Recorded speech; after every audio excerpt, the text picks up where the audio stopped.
live. Good evening and welcome back to the Royal Club. I have to remember which show I'm on. Thank you for joining us from around the world. We have here Celia and of course Tracy with us from England. We have Alexandra and Frida with us from Holland and Mark from Canada, and many others are joining online because their time zone is different. So we want to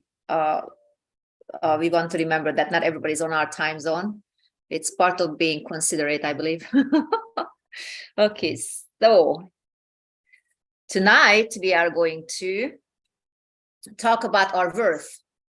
It's so important to know our worth, and then of course we are going to discuss it, but I want to share a wonderful story with you, and later I will post this on in our club.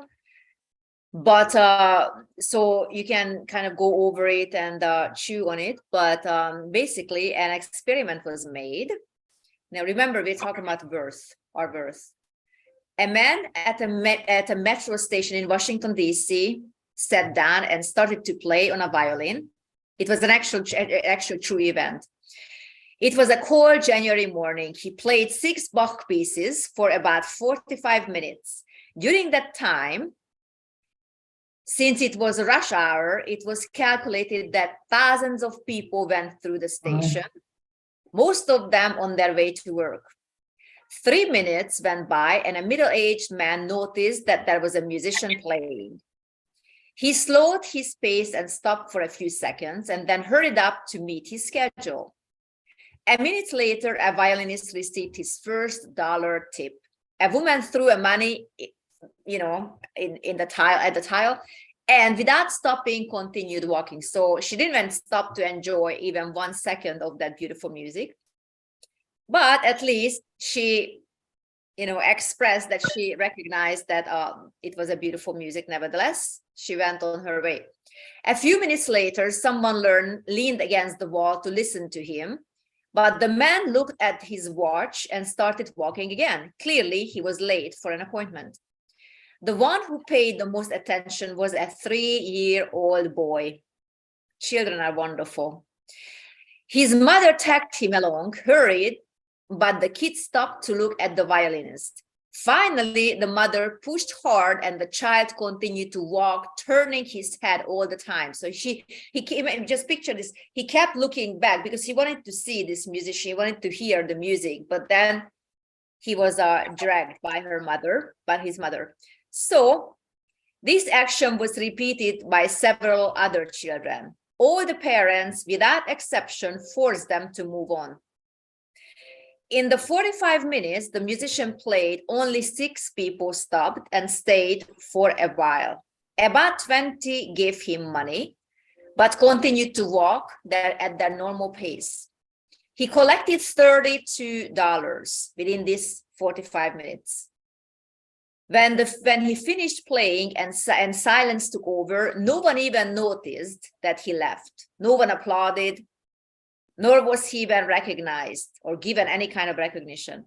No one knew this, but the violinist was Joshua Bell, one of the most famous and best-known musicians in the whole world. He played one of the most intricate pieces ever written with a violin, worth $3.5 million.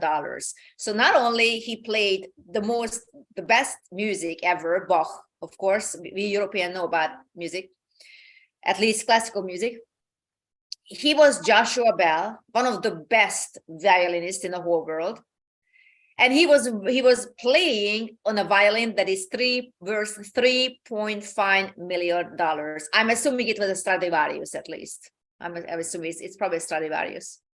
2 days before he's playing on the subway, Joshua Bell sold out a theater in Boston at an average price $100 a seat. Now, this was a while ago, so by now, probably $200 at least a seat as an average. This is a real story. Joshua Bell playing incognito in the metro station was organized by the Washington Post as part of a social experiment about perception, taste, and priorities of people. The outlines were: in a commonplace environment, at an inappropriate hour, do we perceive beauty? Do we stop to appreciate it? Do we recognize the talent in an unexpected context? One of the possible conclusions from this experience could be, if we do not have a moment to stop and listen to one of the best musicians in the world playing the best music ever written, how many other things do we miss? The experiment proved that the extraordinary in an ordinary environment does not shine and is often overlooked and undervalued. There are brilliantly talented people everywhere who aren't receiving the recognition and reward they deserve. But once they arm themselves with value and confidence and remove themselves from an environment that it isn't serving them, they thrive and grow. This is a real story, and I just can't even begin to explain how many ideas I have about this and what could be done differently. But just some of the questions. Sometimes when we see beauty day in and day out, it becomes hidden because you stop appreciating it, because you see it all the time. So to you, it's no longer value because you see it all the time. Let's say your mother cooks so well, or your wife cooks so well, or your husband cooks so well, or somebody in your family who you meet, who you know, who you meet every day in and day out for many years, decades maybe. And you stop appreciating that person's gift to take care of you, to cook for you, to just surround you with kindness, because you are receiving every day the same kindness, the same caring, and the same acts of caring, and then its true value becomes hidden. I am convinced that many marriages fall apart because the wife and husband stop appreciating each other. Maybe both, maybe just one.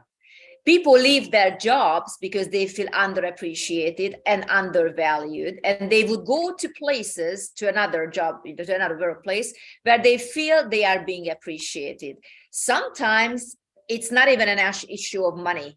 Sometimes they would go to another place, maybe working for even less money, just because they feel they have been recognized there, they are appreciated there, and more opportunities are given to them. So sometimes it's not even an issue of money. It doesn't have to be about money.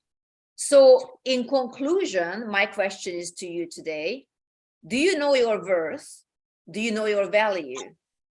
That's number one. Are you recognized for your value where you are at? Whether it's a workplace, whether it's your family, whether it's your friend circle, church, are you recognized for your value? Are you celebrated for your value? That's number three. Are you appreciated for your value? And number five, or have you settled for people around you who are just tolerating you? Know your worth. Don't stay where you are tolerated. Go where you are celebrated. And that's what I wanted to share today.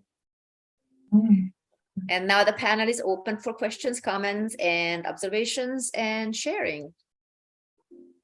So I think it's very clear that most of us have encountered in situations and we were so undervalued, it was not even funny.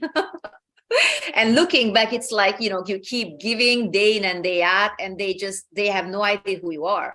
They have just no idea who you are. But obviously, you don't have to stay there, whatever that surrounding is. You don't have to stay there. You obviously want to first address the situation. You want to address that, I don't feel appreciated. I don't feel valued. You can just say thank you when I do something for you. Don't just take it for granted when I wash your dishes. Don't just take it for granted when I don't know, wash your clothes, or if you are in a marriage situation or any kind of situation whatsoever. It could be even in a family situation. About 2 weeks ago or something, or maybe it could have been just last weekend, one of these weekends. I mean, time just flies by. So I was spending time with my family, and I don't mind saying it because it's true, and it's because I believe in openness and honesty, and without naming people, I think it's not gossip. It's something that I encountered, and I was rather shocked by it in a way, although not very surprised. But I want to give it as an example. I'm pretty well versed in media, any kind of movie productions, both sides of the camera, both in front of it and behind it. So I'm pretty well versed. I have about 30 years of experience in media, any kind of.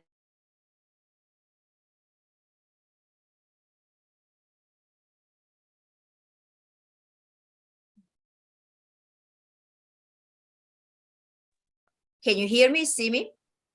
All right, you went off. I did, didn't I? It just suddenly collapsed on me. But we are still live. Okay, wonderful. So basically, what happened is that somebody in the family, very, very well, very knowledgeable, but has no knowledge of social media, and he kind of doesn't. Sometimes what you don't know, you don't trust. So he is not against the social media. It's more like he doesn't know anything about it to appreciate it, and moreover to know how to use it for his own advantage. So I started to give him advices as how to do certain things, because he has a lot to share. But he doesn't like being in front of camera in terms of like going on a pulpit and talking to people, but he's very, very knowledgeable, and he knows a lot of things that he needs to share.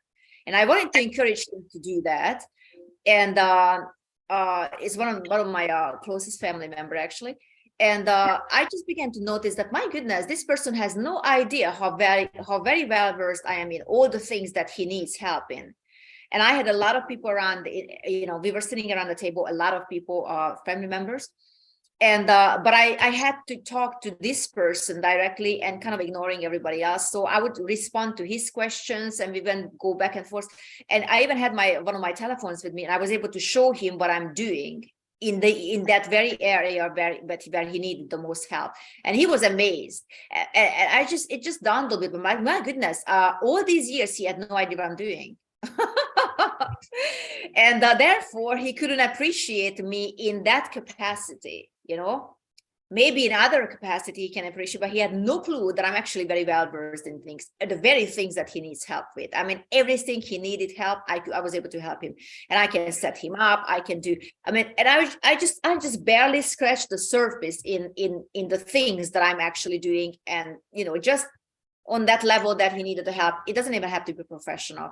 And I gave him the concept. I gave him the whole frame. I gave him everything he needed to know. And he was amazed. But I noticed that some people began to leave the table because they were annoyed that I don't even know why. I mean, it's like, I think it's jealousy. I mean, what else could it be? Jealousy, envy. But I was amazed. All these people had no idea what I'm doing. And when they saw me shining in these particular things that they had no clue of, they weren't even interested in that. But they were almost, one particular person actually, she was almost annoyed, or looked annoyed, like, why am I the one who is in the center in this conversation? And it just dawned on me that these people have no idea, even though they're family. They really take me for granted. They have no clue what I'm doing. Although, part of it is my thing that I don't really share what I'm doing, because it's like, how can you share a power school, for instance? How can you share about the German tour we just been through? I mean, I could only tell the basics, because I said, everything is what we do is kind of uploaded on YouTube. Yeah. Most of it is public, so you guys just can look if you want to. But it's like, I really don't like to just throw pearls to people, if they drag it out of me, then I'm more inclined to, to give more details. But anybody who really wants to look into what I do, they can. And I would be happy to sit down with you and tell you and share and help, but just on my own, I'm not going to just say, this is what I'm doing. This is no. There's, number one, you probably don't have enough time to listen to all the things that I'm doing, even just within a day, because there's just so many things.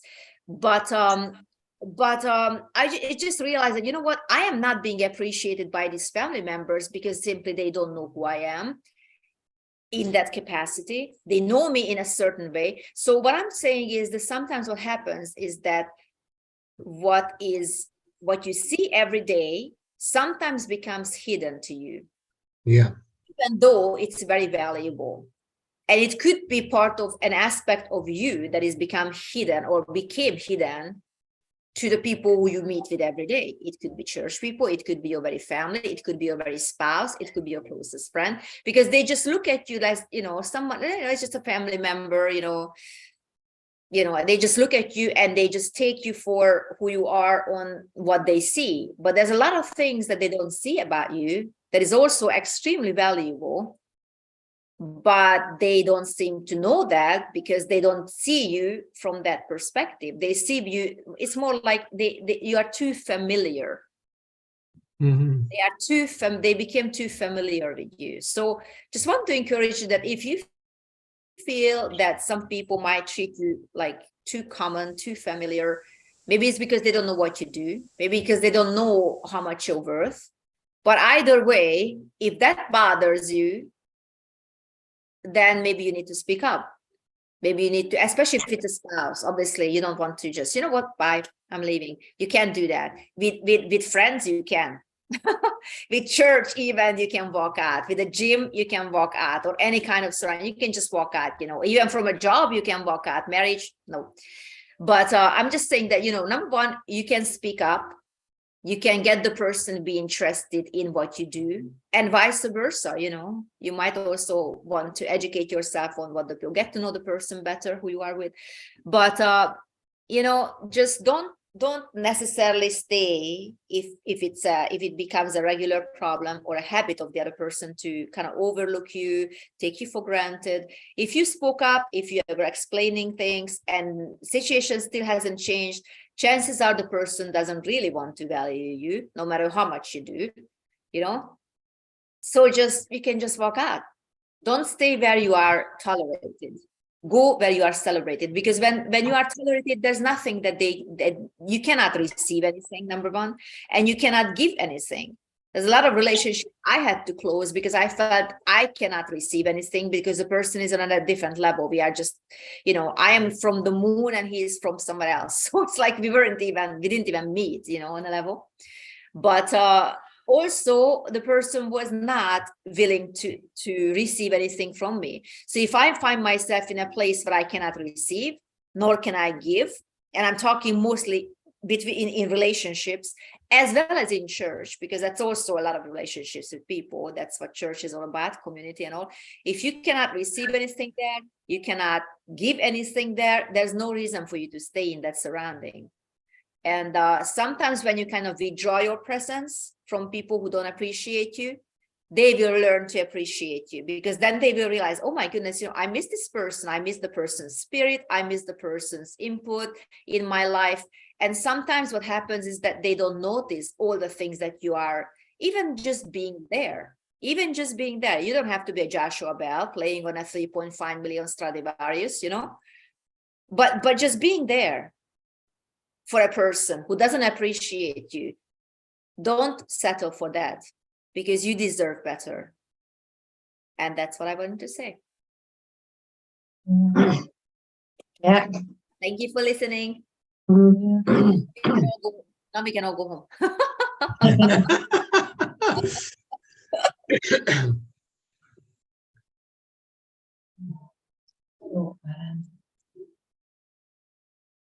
Yeah, sometimes I think. Please speak up. Can you sometimes not know yourself? Can you say it again? Can sometimes you not recognize it yourself? Or until someone, say there's people out there that do recognize, and you think, oh, I didn't realize you felt that way, that it was, because you're doing something that you're doing something like you're passionate in love, say like my Pilates, and then you're going in, you're doing it, and you are putting all in, but you're not thinking about putting it all in because it's natural. And then and then afterwards, until somebody says something, you think, oh, that's nice. You didn't, because you're not going to go and, oh, I'm the greatest, or I can do, you're not going to be going in doing that. It's about focusing and helping people. So it could, I think you just have to be aware of that as well. I think, self-worth, isn't it? Yeah. Self-worth. The thing is, you Being have proud. to know your worth. Yeah. You have to know your worth, because sometimes when you do, like, in a marriage or in a situation that something that's you do something day in and day, like taking care of your husband or your wife, taking care of the running the house, it's, even if it's taken for granted, that's not okay on any level. It's not okay. No. Because why would it be your job? Isn't the other person also live there? You see what I'm saying? So it's like, I'm not talking about marriage, I'm talking about relationships where one person is not being appreciated, as opposed to the other person is, kind of taking and not giving anything. The least the other person can do is to say thank you. Yeah. And just, there are so many ways that you can express your appreciation. It could be small gifts, it could be gestures, it could be, but you always know when you are appreciated, even if you don't receive any gifts, or just the way people treat you, the way they look at you, the way they talk to you, Yeah. I know for our former church, there were always a cleaning team that's cleaning the church very well. We had also a sort of school and Bible school. And I suggest to pastor one person of the cleaning team to let him in the Bible school, because I saw more than cleaning. I saw he was very gentle, very precise, always doing the cleaning. And I told that pastor, it's fine that he's cleaning, but there's more in him. I see him preaching, but the pastor was very, so sad. He was upset. And and what you say about the five violin on the station of the metro, there are two things. I have always to value people I see in the first time. There's always my bottom line. Every person I see, I value him at the first moment, because it's important how you see people, and then you recognize if they come out of their comfort zone and show more from themselves. That's one thing. And what you say about, are people celebrate you, or are you tolerated in your environment, and especially in marriages or in family, you have always to be sharp. How people, especially in family, you are not always sharp, so to say, and you have to always have to see what is my contribution in the family, and how do they react about my contribution, and I make always clear that they will be thankful. I will always, and if it's not, then I have my way to say it on a gentle way, not in public. Yeah, it's good. Eye to eye, that's what you have to do. And what I see with you, Princess Reka, that you always value people. And I have seen working you in Lyon, in Hamburg, in several places in Germany.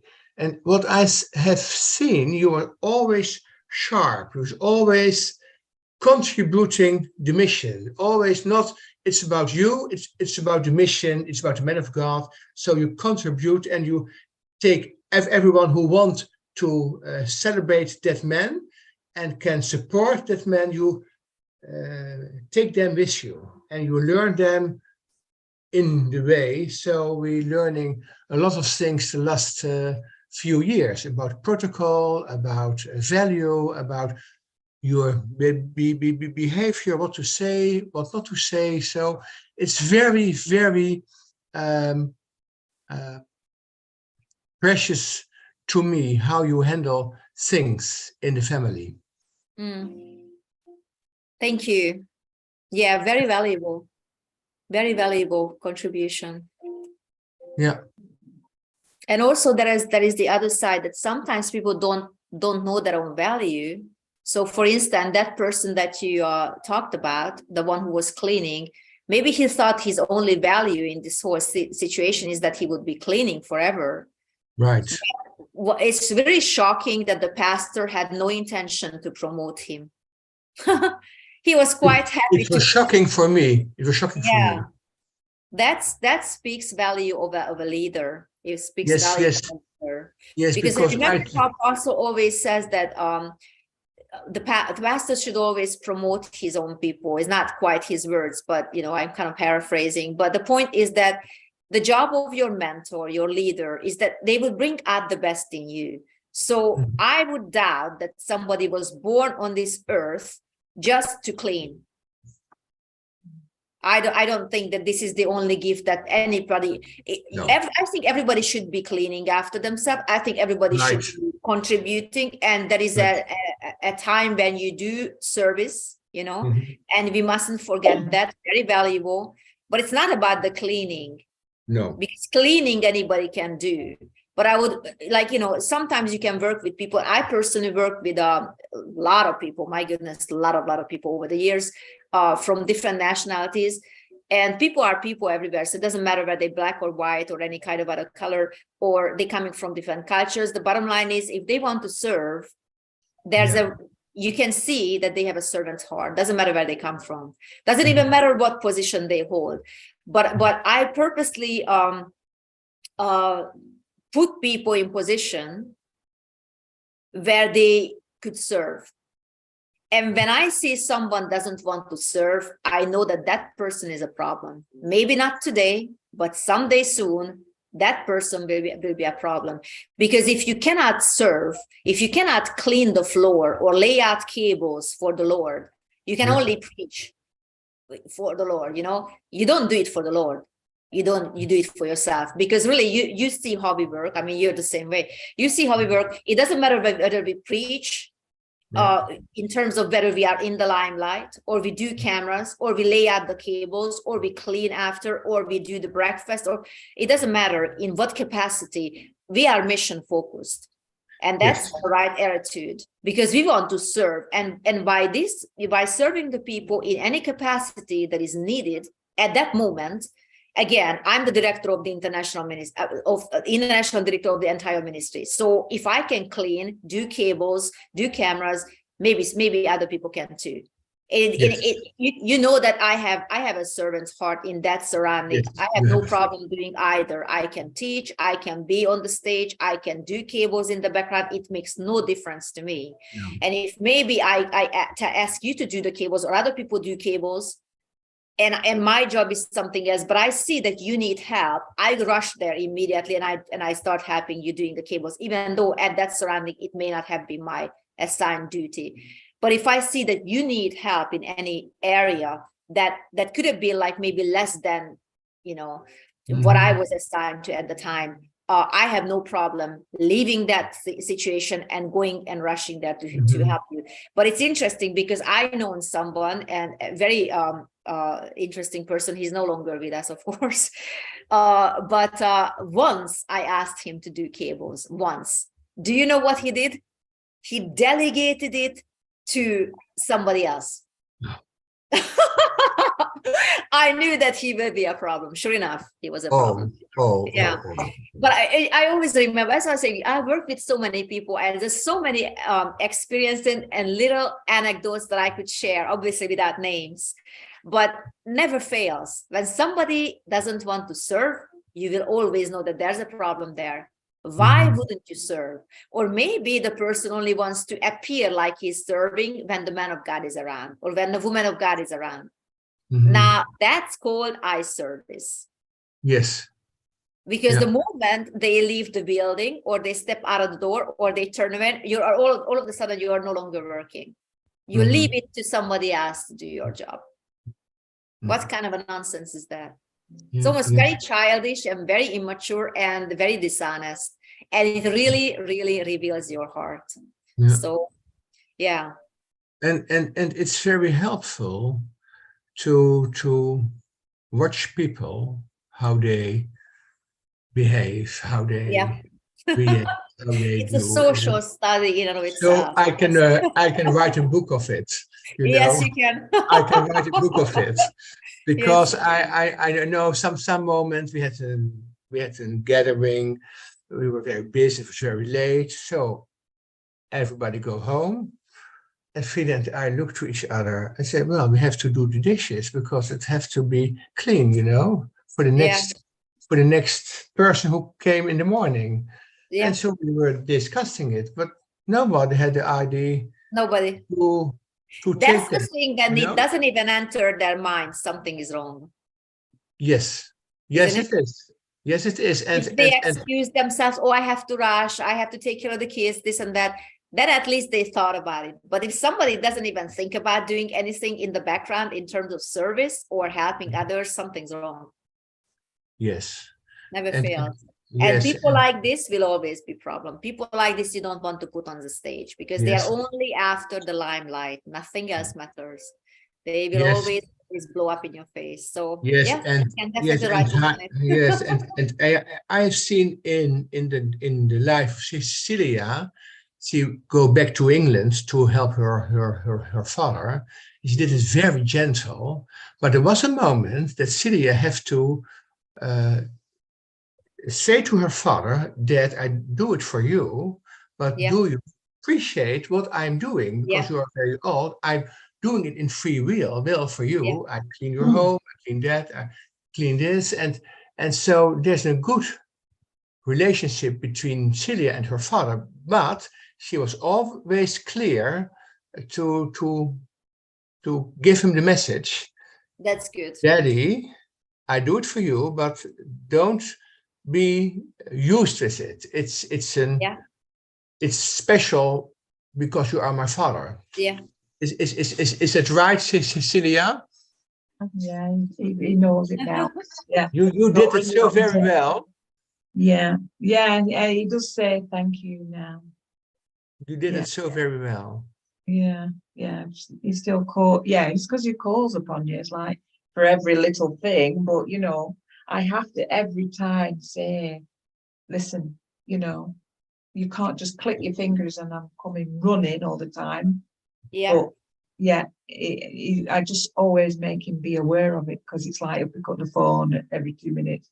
Yeah, I can't come running, and you know, you have to appreciate the grandchildren when I bring them, you know, for what little time you have, you've got to acknowledge them as well, you know. So I'm bringing them to you because if I don't, nobody else will. You know Yeah. what I mean? He'll never get to see them. Wow. Yeah.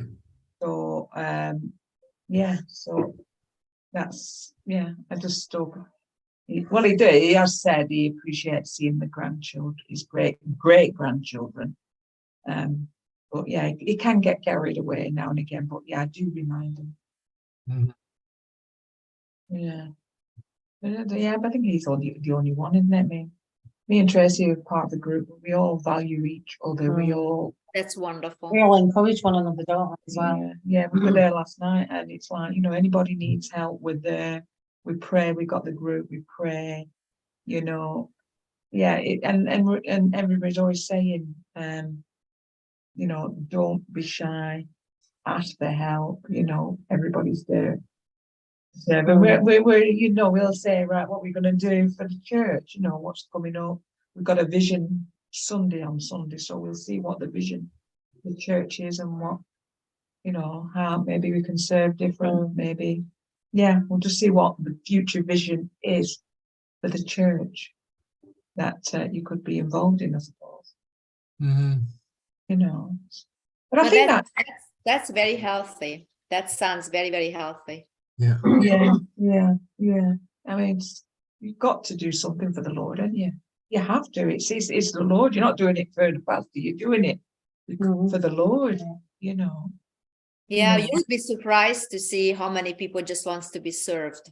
As opposed to Yeah, actually doing something. yeah, yeah, Sounds yeah, like yeah. children that way, but children at least are cute, you know. It might be adorable at 5 years old, at 50, not so much.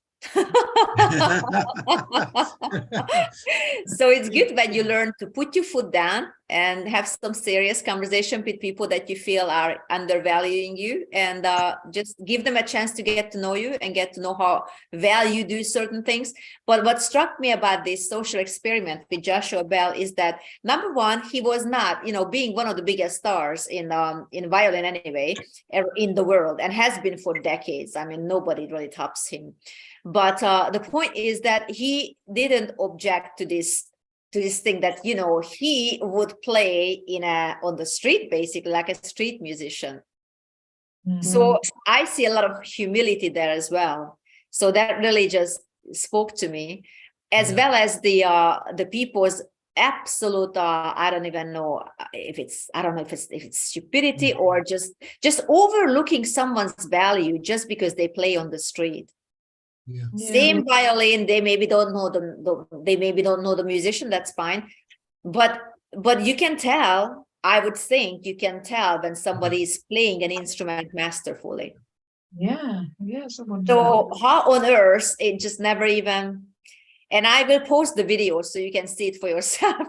So the guy is playing Bach, you know, and none of these people have even bothered to appreciate it, you know. Children did. Interesting. Children did. Children did. Right. Yeah. So children are beautiful. They're wonderful, and they are not corrupted by this. You know what? Number one, we don't run. They don't care about rushing to the appointments. Obviously, that's part of it, probably. But I don't think that even coming from work they would have stopped. Okay, now it was like morning hours, you know, rush hours, whatever. I don't think they would have stopped even on the way back to work, back from work. I don't think it has to do with the rush hour. It's the fact that they did not recognize who the person is, okay? They didn't recognize what an enormous gift he is bestowing on the people for free. But those same people were queuing up to get into the theater where they had to pay a lot of money for just 1 hour of his, or maybe an hour and a half for the concert. Same people, because when they know that, okay, this is a famous guy, he's going to play famous pieces, he's going to play in a very famous violin, in a very famous theater. Okay, then I recognize. Same person was there for free. And sometimes what happens is that when you don't put a price tag on your value, people think it is not valuable. Not value. And that is 100%. When you put the price high, then they said, oh, okay, same person, you know. But when you put a price tag on yourself or what you offer, then they said, okay, fine. We have a wonderful friend. His name is Christian Hildegard. And he's from Denmark. You probably heard about it. Yeah. And he has a great ministry. I like he's very raw. Even today, he's very raw. And he used to, I don't know if he's still doing this, but he had a wonderful, the biggest and most successful drug center. I think, how you call this, where they get cleaned. Yeah. How you call that, those centers? Rehab. Exactly, I forgot the word. Yeah, the rehabilitation center. So a Christian one, of course, you know, based on Christian principles, but some of the things are the same, you know, like no drugs, no alcohol, none of these things you have access to. And I don't know whether he did this or not, but I'm about to say, but he did say that he did it. So whatever. He said he would take, it's so funny. He would take a club, or what did he say? A baseball bat, and I don't think he ever hit anybody, but he said he would walk around with a baseball bat in the rehabilitation center just to show people that he really means business. I mean, just because you come here and you want to get clean, I will help you get clean, but no funny business. You're not going to play around. You're not going to waste my time and the place that you reserve for yourself. That place, someone else is waiting to get in and you're playing around. So he said, just to show how serious I am, I would walk around with a baseball bat. And And what was I going to say? Yes, and he said that he would of course hold teachings. This was back how many years ago? Maybe 15 years ago. So of course now he has a bigger name, and of course he has bigger exposure now. But at the time he wasn't that known worldwide. But he would sell his teachings, and at the time we were using CDs and DVDs.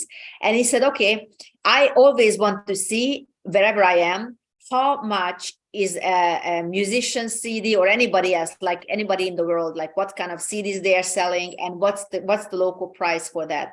And I sell my CDs double the price, because people, especially Christians, seem to be thinking that whatever I have to share, teaching or otherwise, it has to be below the price of the world's teaching. Yet mine is valuable more. Of course it is. It's for eternal life. Whatever you get on this earth is only for this life.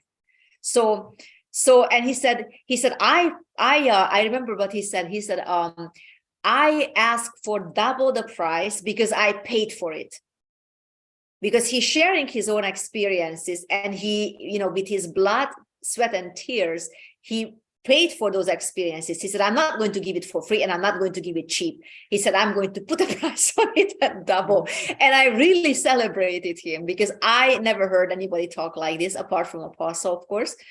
Mm-hmm. But most Christians don't have this mindset.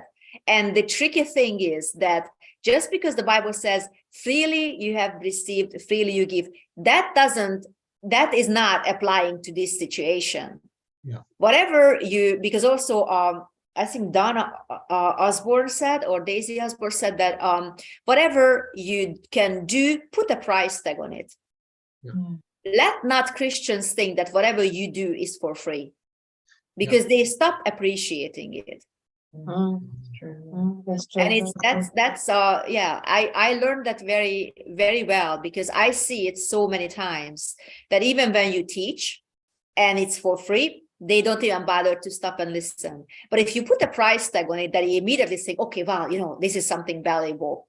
Same teaching, same person, same situation, everything is same, but for free, I don't want it. For money, I want it. Whatever. That's a very, very good example, because a few power schools ago in the summer, we invite some ladies, and one of the ladies was very rich. So we told her, you have to pay the apostle for the conference, and you have to pay us some for hospitality, to food and drink, and of course. And then I was very surprised. Oh, it's very expensive. And the other lady said, yes, it's very expensive, blah, blah, blah. But she drove to the whole nation for healing and for everything. Yeah. Her car is not on water, so it costs something, I was very surprised. But okay, then you're not value this. It's okay for me. It's okay. Then you have fun and go. Yeah. Because I want to have in my living room people who value what we are bringing. It's because it's not something usually you have to hear. It's uplifting. It's blessed. It's so uplifting and so renewing your mind and your spirit. So and the same person in the world, she would attend to a seminar 3, 4, 5, 10 times the price. A worldly seminar or any kind of, I know enormous prices they ask. They ask like $5,000, $10,000 for a weekend for a seminar. Mm-hmm. They do. Yeah. Yes, they do. And people pay, not everybody, but that also selects the people. It selects your audience, which I think is a very good thing, because people who have this mindset that this lady you just mentioned, that person will never learn anything. Even if she would sit, listen to the teaching, is the wrong spirit. And with that cheap poverty mentality, the person would never receive anything. Mm-hmm. She wouldn't even understand what she's hearing. Mm-hmm. So I'm glad you made the selection. It was very wise of you. Yeah, thank you. Yeah.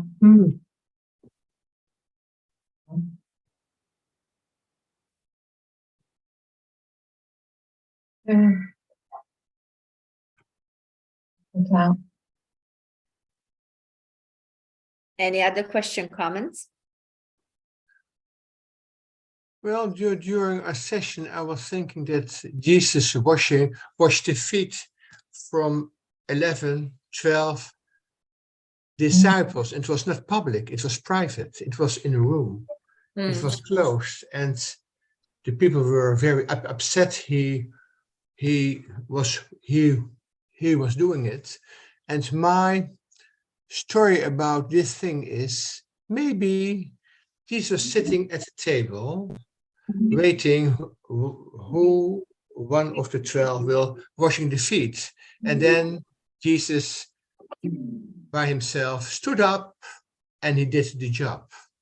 And I think all the disciples were very surprised that the master washed the feet of his disciples. And then he told them, what I do to you, please do that to other people.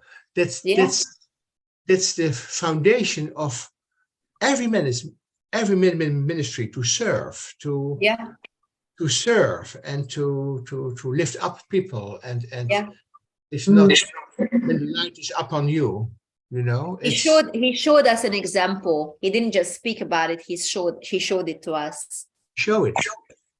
Yeah. And that have changed them. Then afterwards he was crucified, he raised up, and then they preached the gospel. They have learned a lesson, they have served, and they reached the entire world. I'm glad you mentioned this story, because I'm reminded of the other story where Mary Magdalene was washing his feet. See, and the disciples were very angry at her for spending that much money on Jesus. In other words, they didn't see his real value, but she did. Isn't that interesting? Yes, it is. And it is the same situation what I just mentioned, that when you spend 3.5 years with somebody, or any length of time, you get used to their uniqueness, you get used to their beauty, the things that they do for you, and sometimes you don't see their value anymore. But that person, Mary Magdalene, did not have the luxury of spending 3.5 years with Jesus. I don't know how many times they met, not many times probably, but that few times that they met was so valuable to her that she never lost sight of how important and how valuable and how precious Jesus was to her and to anybody else. And this is the only way she knew how she expressed it. And isn't that interesting that people who should have known his value, the value of Jesus, they didn't recognize his value. They were mad at her because, as they were saying, oh, she was wasting this ointment on Jesus. How can you waste something on the Son of God? I mean, the very idea is absolutely preposterous. It's his oil in the first place. And it's also with Mary, innit, when she was in the kitchen cooking, didn't want to listen to Jesus, and her sister sitting down because she valued what he was saying. But the other one, my sister, tell her to come in the kitchen and help me. Well, then she's going to miss out, isn't she? That made she, like you said. I think her that is a little bit different to me, because to me it speaks of priorities. Her priority was the kitchen, the earthly work. The sister's priority was the heavenly values. So because I know that I would have been like the girl in the kitchen. That's me. That's always doing something. That's just the way I am. And I can really sympathize with her, even though she was not in the right place at the right time, but her heart was right. And she wanted to feed them. And, apparently it wasn't the first time that the other girl didn't participate in the household works. But so I can sympathize with her, but I think her heart was in the right place. It was, Yeah. to me, it doesn't speak of value. It's just more like her priority was to fix the dinner because she was a doer, as opposed to someone who is more of a perhaps spiritual person. Yeah. Mhm. Yeah. Mhm. And personally, for me, I have make decisions how people treat you.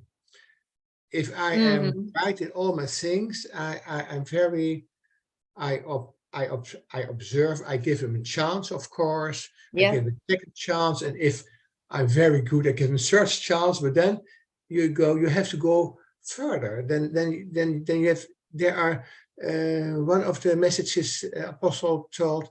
There are people they have never heard the message of Jesus. So don't waste your time 10 times for the same person. Yes. So Polishing the same shoe every day. Yeah. yeah, that's good. Yeah, that's a good. Don't keep polishing the same shoe. So we have to go. We have to win this world. People are very concerned over many things, but there's one thing: people how they look like and how they do. But I was thinking this last week. That he is glad with me.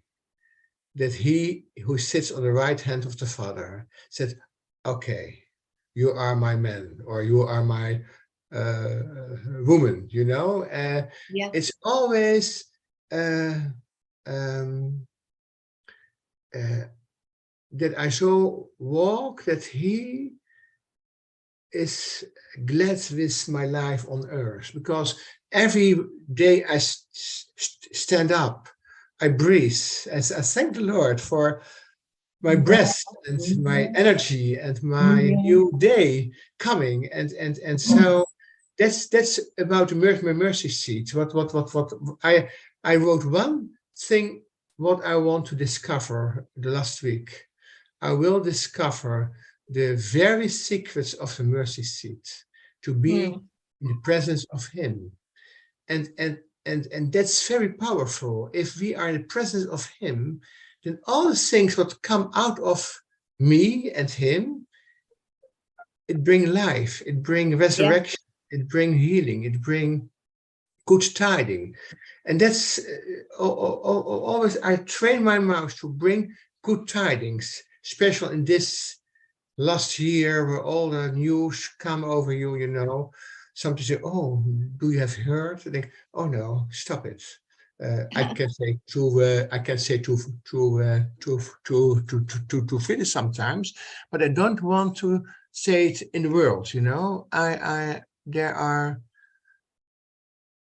He is so precious to me. And 48 years ago, 19 January, I say, yes, Jesus, I want to share my life with you. And there's one Bible verse, because I don't want to share my life with Jesus, because I thought, well, I'm a very good man, blah, blah, blah. So why shall I? And then was a very wise person who said, well, there's in Revelation, in Revelation 3:23 is a sentence, I standing on your door and I knock. And if you open the door, I come in and will have meal with you. That was the moment to say, okay, come in, Jesus. And then the rest is history. And he is servant on earth, and he saw the value of people. He saw always value of people. He was always uplifting people. So that's my example. So yeah, that's my nature too, to uplift people, because and if people are not doing very well, then I have a smile and say, oh, have a good day, and I go my way. That's the best you can do. Okay, it's sometimes it hurts you, of course. I'm not, but it's okay. It's okay. He have uplifting me so I can uplift others. That's right. That's what it is. He was also a violin player who were not recognized by people, you know. God came in human flesh. Yes, Are you very the Son true. of God? Are that your Father? Yeah. Hello, cuckoo. You know, and that's our position too. We are connecting with our Heavenly Father. We connected with the Lord of Lords, you know. So that I like to share with you. Praise God. Thank you. Anything from you, Celia or Tracy? No, I think, yeah, it's just, yeah, like I just said before, you know, you just have to, yeah, serve him really and know the value. Yeah, and he always said, treat people the way you'd like to be treated, doesn't he? You know? So, well, then, you know, then that's when, you know, so you'll treat them the way you know, when you go around because Jesus is inside you and you hope that they see Jesus inside you. So he said, I mean, the one commandment is always love thy neighbor as you love yourself. Mm-hmm. So, yeah, but then if they don't see that when you're giving and they don't see it, then like you said, you know, it's like polishing shoes all the time, isn't it, mainly? So Right. it is, I found it was lovely tonight because it was an eye-opener of, yeah, I think, you know, like in the week, you know, you'll go around saying, yeah, I think I'll be going saying, yeah, what I know I can give value, but sometimes I'm like, yeah, who gives value to me? You know, you don't, it's not that you ask it back, but it's just a little thing, isn't it? It can be a tiny thing, like you said, say, thank you. And then even if somebody says thank you, you know you're appreciated, don't you? It's a simple word to say thank you, like not a gift, not £1 million, just a thank you. And you think, wow, it can do so much for you. You can think, oh, wow. I mean, it's like, for instance, I can take the example, you know, when the girls in the class, so I'll go in the group at night after I've taught my class and I'll say, I hope you enjoyed the class. And then when I hope you're feeling good and you're home, get some rest, and I'll get back. And even if they just say thank you, instead of just, if I've said something, I hope you've enjoyed it because of the acknowledgement, you know, I'm serving you. I'm not coming to do it because of myself. I'm here for you. And some will, some won't. So it's like, oh, okay. But even if they, like I said, it's just say thank you. I'm like, well, I'm on the right path. You know, just for me to be And on the right path. sometimes it means more than money. Sometimes it means more than gifts. I remember many years ago, I was working in the world in a corporate, very big corporate company, and I was the assistant of the marketing director. So in that whole constellation, he was like God Almighty, because that was so much marketing driven, that whole company, that, you know, being near him was the place everybody wanted to be. Anyway, he picked me to be his assistant. And that was pretty much my first job, like many years ago, my early 20s. And, but he had a very different lifestyle, something I didn't agree with, obviously. And he knew that I was Christian. He didn't know that when he picked me. He picked me because I was sharp. He knew I was quick. My English was fluent. He was American. And so he picked me for all the benefits that I could give him, which is fine, you know, it's part of the deal. But he didn't like me personally. And I knew he didn't like me. And we never spoke about his lifestyle. He was gay, by the way. So we never spoke about his lifestyle. I didn't even know until someone told me. I had no idea. I was so naive. But the point is that I never confronted. Obviously, I would never bring it up, or not. It never came up. But the spirit in him and the spirit in me did not agree. It clashed all the time.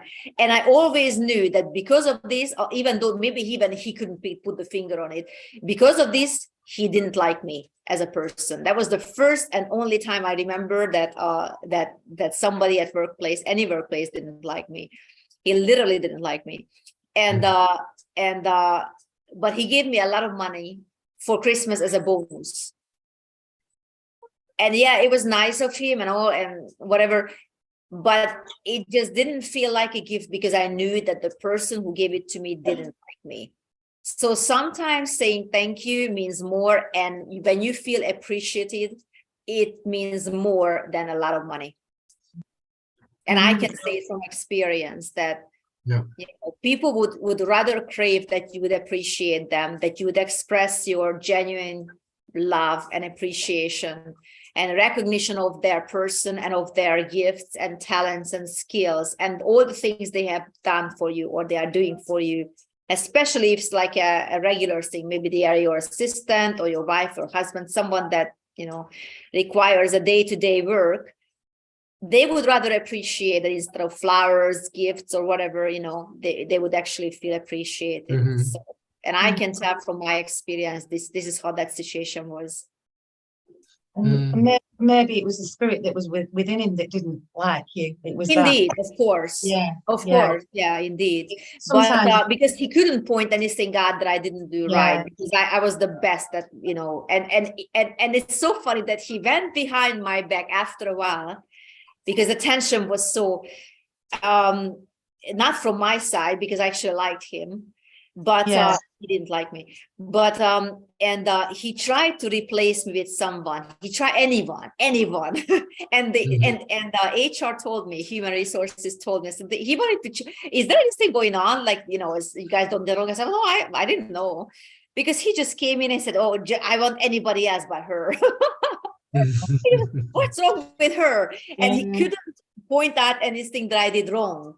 But indeed, as you say, Tracy, of course, it was the spirit that just couldn't stand me. And they told her they told him there is nobody else who's better than her. Nobody else. You will only get somebody, you know, a version of less. And then somehow, and then I confronted you. I said, you have a problem with me? Then let me know. Don't go behind me and try to replace me. And he goes, oh, okay, it's fine. You know, he kind of backpedaled. But it was just a very interesting momentum that he has. My goodness, this guy is in so much stress because he hates the spirit. Yes. And then, of course, we find that kind of common ground that we were able to work together. So it never became tensions afterwards, but it just came to this peak where he just couldn't stand me being anymore, even though we had separate offices. So it's not like we had to be, you know, sharing it, the same space. But it was just so interesting that some people just go out of their ways. It's not even you they are against. It's something that they feel constantly conflicted with because of the life that you carry. That's a side note, and, you know, another story for another day. But I just thought it's interesting to mention it, that, you know, maybe the way people don't treat you is not really about you. It's about them being convicted by the Holy Spirit that is in you and about the light that you are carrying. Yeah, it's stirring up the spirit, isn't it? That you know. Yes, indeed. And the fact that obviously you confronted him and spoke the truth out to him probably broke a lot of the tension as well. Yeah. So it was just interesting. As you said, you know, we can write books and books and books, so many experiences, but experiences are good because we can teach out of that. I would never trust someone who had no life experience whatsoever and they try to teach, because what are they going to teach? Something that they have seen, something that they have read. And yet you see so many people trying to do vlogging, you know, I'm going to just tell the people, and I'm an influencer. Influencer in what? You haven't lived. You haven't fought through anything. My goodness, you don't have anything to say. Just shut up and sit down. You know, that's again another story for another day. But this is just something that that's why you want to be very careful who you follow, even on Facebook or on, you know, any other social media, because there's just so much junk out there. Nothing redemptive, nothing that uplifting, and nothing true. You know, nothing true. Something that they think is true doesn't mean that it is true. It might be just their perception by their unique perspective of something that they've misunderstood. My goodness, a lot to talk about that. But I know. Getting back to value, don't stay where you are undervalued. Don't stay where you are underappreciated. No. Know your value. And also, which brings another aspect of it, just because no one tells you that you're valuable, it doesn't mean that you're not. No. It just means that those who are around you don't know your value. So maybe you shouldn't be there. Maybe you should find a group where you are appreciated and make sure that they keep appreciating you. Yes, that's wisdom. It is. Yeah. Yeah. And I think especially for Tracy, Mm. you are a very special woman, Tracy. Thank you. You make me cry. And Thank you. I can see that you're always serving,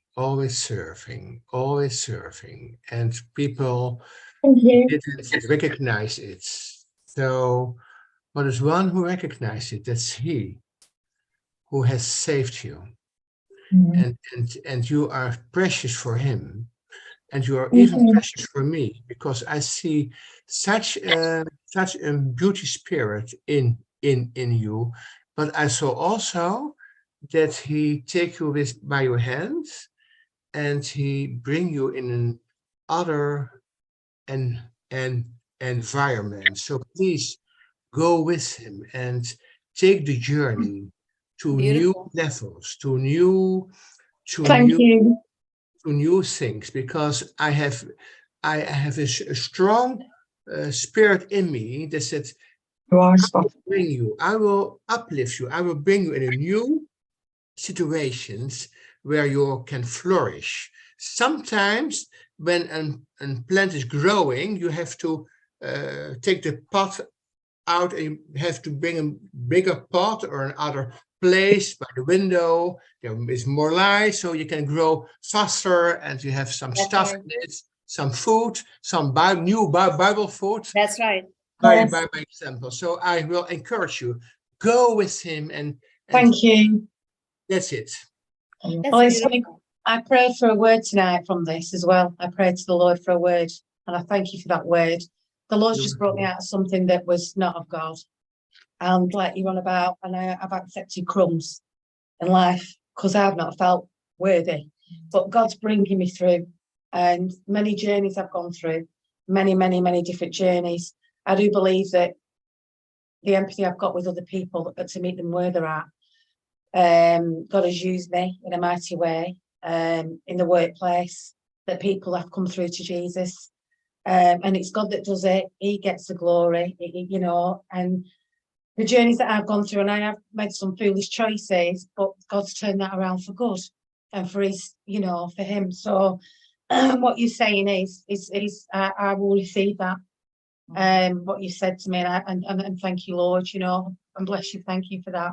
It means a lot. It does. Thank you. You're welcome. Praise You're welcome. God. You're welcome. Thank you. Wonderful. Anybody else?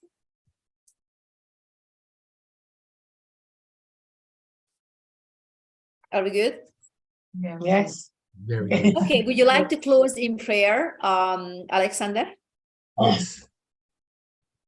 Father, I thank you so much for this evening. I thank you for Princess Reka, who brought this to us about our value and how to take care of it. Thank you, Father, for Cydia, for Tracy, for Mark, for Frida, and for our Christ Love Ministry Family International. Thank you, Father, that you are always our inspiration. And thank you, you are full of mercy to us. And I bless all of you, and special Princess Reka. Take a good nap this night so that you will stand up early in the morning, very fresh and confident with new power for the new day. So be blessed. Amen. Amen. Thank you very much. You guys have a wonderful week. So You too. this has been another edition of the Royal Club. Thank you for joining us. We have discussed our value. And again, don't stay where you are tolerated. You want to go where you are celebrated, because that's where you can flourish and that's where you can give. And it's okay to move on if the Lord tells you to. You don't take things you're not supposed to be taking. And yeah, that's it. God bless you. Have a wonderful day and wonderful week. Thank you. Thank Bless you. you. See you Thank next. you. See you next.